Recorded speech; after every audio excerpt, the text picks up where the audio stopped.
Hola, estás viendo un vídeo correspondiente al diseño de recipientes sometidos a presión. Los contenidos incluidos en este módulo han sido desarrollados para comprender los aspectos fundamentales del proceso de diseño de estos sistemas, arribando de esta manera a configuraciones adecuadas. La primera etapa en el diseño de un recipiente sometido a presión es la selección del tipo de recipiente a utilizar según el servicio. Los factores que influyen en la elección del tipo de recipiente son la función y ubicación del recipiente, la naturaleza del fluido que tiene que almacenar, la temperatura y presión de operación, entre otras cosas. A su vez, y por su forma, los recipientes sometidos a presión pueden ser cilíndricos o esféricos. Los recipientes cilíndricos, a su vez, pueden ser horizontales o verticales.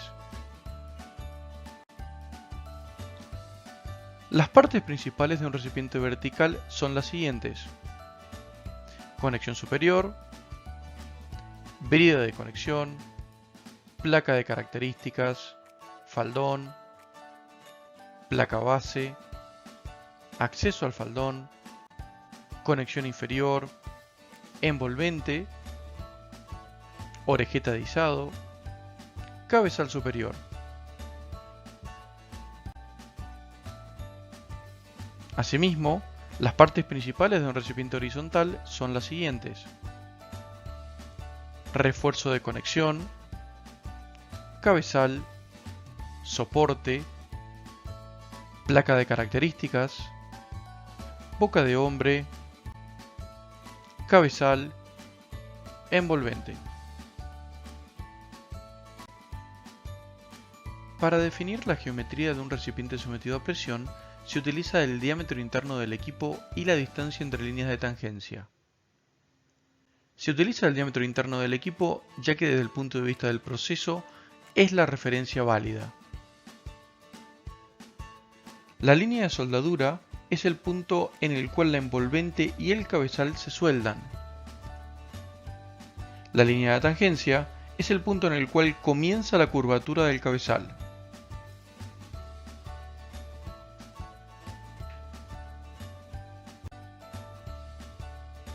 La secuencia de fabricación de un recipiente sometido a presión puede resumirse de la siguiente manera. Primeramente debe obtenerse el acero a través de diferentes procesos. El acero se vertirá en lingotes para luego conformar las chapas. Estas chapas pueden obtenerse a través de diferentes métodos, pueden ser laminadas o forjadas. Una vez obtenidas las chapas, se les debe dar el tratamiento térmico correspondiente, normalizado, revenido, etc. Una vez que tenemos las chapas, se realizarán los mecanizados correspondientes y el curvado de las mismas. Lógicamente, se deben realizar todos los tests y pruebas y ensayos mecánicos necesarios. Una vez que las chapas están cilindradas, se sueldan las diferentes virolas para conformar la envolvente del recipiente. Estas soldaduras, lógicamente, deben ser ensayadas para garantizar la confiabilidad de estas soldaduras. Una vez que tenemos los diferentes elementos del recipiente, se realiza el ensamblado. Una vez que el equipo está listo, se debe realizar un tratamiento térmico para distensionado si fuera necesario en función del espesor, tipo de acero, etc. A continuación, se realiza la prueba hidrostática y los ensayos no destructivos finales. El objeto de usar códigos de diseño es evitar desastres que puedan afectar a seres humanos. Por lo tanto, los códigos de diseño comprenden una serie de experiencias y buenas prácticas. Existen diferentes códigos para el diseño de recipientes sometidos a presión. Los más importantes son los siguientes: el código ASME para calderas y recipientes sometidos a presión, estamos hablando de la sección 8. El código EN 13445, utilizado principalmente en Europa. El código Admerblatt o Admerblatter, utilizado principalmente en Alemania. Y el British Standard BS 5500. Distintos códigos de diseño de recipientes sometidos a presión pueden arrojar distintos valores de espesor, no obstante, teniendo niveles equivalentes de fiabilidad. Las provisiones de un código de diseño se componen de una serie de requerimientos interrelacionados en cuanto al diseño, fabricación, inspección y ensayos. El código ASME de calderas y recipientes sometidos a presión es un conjunto de estándares, especificaciones y reglas de diseño basadas en muchos años de experiencia, aplicables al diseño, fabricación, instalación, inspección y certificación de recipientes sometidos a presión.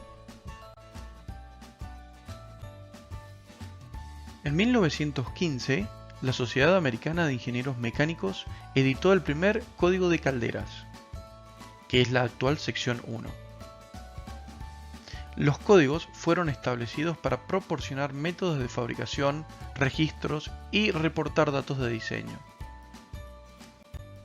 Hay distintos códigos de diseño. Algunos son códigos de construcción, como las secciones 1, 3, 4, 8 y 12. Otros son códigos de referencia, como las secciones 2, 5 y 9. Y otros son reglas para la operación, inspección y mantenimiento en servicio, como las secciones 6 y 7. Las secciones más relevantes para el diseño de recipientes sometidos a presión son las siguientes. Sección 2, especificación de materiales.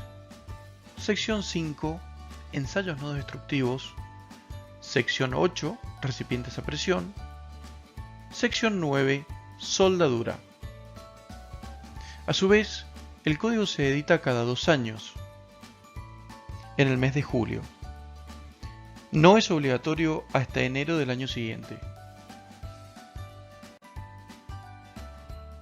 Existen 3 divisiones del código ASME sección 8.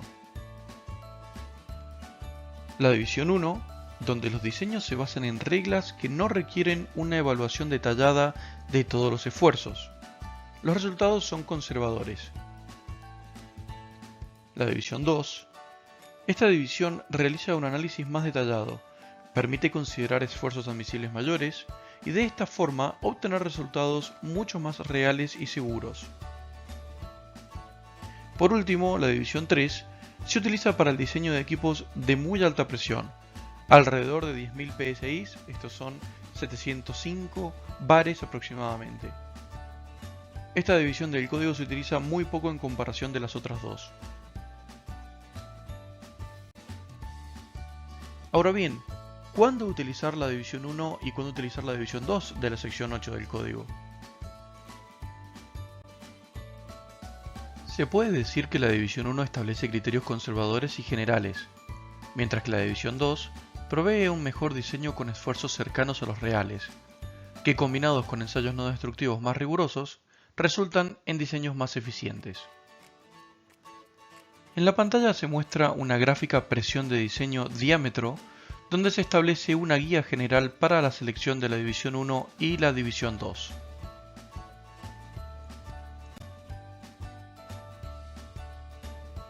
El alcance de la cobertura de la sección 8 de división 1 se define en el punto U1 del código. El término alcance se refiere realmente a dos términos: al tipo de equipos considerados, así como a la geometría del recipiente.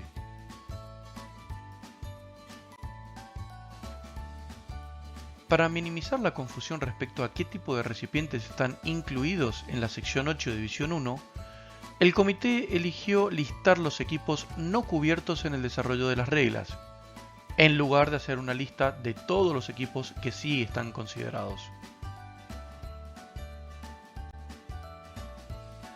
A modo de ejemplo, el punto U1C2D exceptúa los sistemas de tuberías del alcance de la sección 8 de división 1. No obstante, no siempre es tan sencillo distinguir entre una tubería y un recipiente sometido a presión, especialmente para equipos muy pequeños. El código tiene tres secciones principales. Por un lado tenemos la subsección A, que son los requerimientos generales. Cuenta con una única parte que es una de las más usadas del código. Hablamos de la parte UG, requerimientos generales para todos los métodos de construcción y todos los materiales. Por otro lado tenemos la subsección B, requerimientos de fabricación. Cuenta con tres partes y dado que la mayoría de recipientes son de fabricación soldada, la parte más usada es la UW, requerimientos para recipientes sometidos a presión de fabricación soldada. Y por último, tenemos la subsección C, requerimientos de materiales. Cuenta con más de una docena de partes y la más usada es la parte UCS, requerimientos para recipientes sometidos a presión de fabricación de acero, al carbono y de baja aleación. Por último, tenemos una serie de apéndices, algunos obligatorios y otros no obligatorios. Como se ha visto anteriormente, la definición de los puntos del código que aplican a las distintas partes de diseño no es ni sencilla ni directa. Por ello, existen diagramas como los que vemos en la pantalla que nos indican los puntos a aplicar para un elemento en concreto. Por ejemplo, si estamos diseñando un cabezal semielíptico, será necesario revisar el punto UG32D para comprobar que la altura h es de 1/4 del diámetro del equipo, por ejemplo. Un code case es una revisión puntual y urgente del código ASME para incluir un punto no contenido en las ediciones vigentes, o para buscar alternativas a los puntos citados en dicho documento. Estas adendas pueden ser referidas a materiales, al diseño, a ensayos no destructivos o a fabricación, entre otras cosas. El requerimiento de sellado o estampado, según el código ASME, sellos U y U2, significa que todas las etapas de diseño, la construcción, la inspección y todas las pruebas fueron realizadas de acuerdo con lo establecido en el código. Adicionalmente, determinados puntos durante las etapas mencionadas son atestiguados por un representante del código. Asimismo, existen otros sellos y certificaciones que son requeridos para la reparación de recipientes o la instalación en ciertas regiones, como el marcado CE, por ejemplo, para la instalación de equipos en la Unión Europea.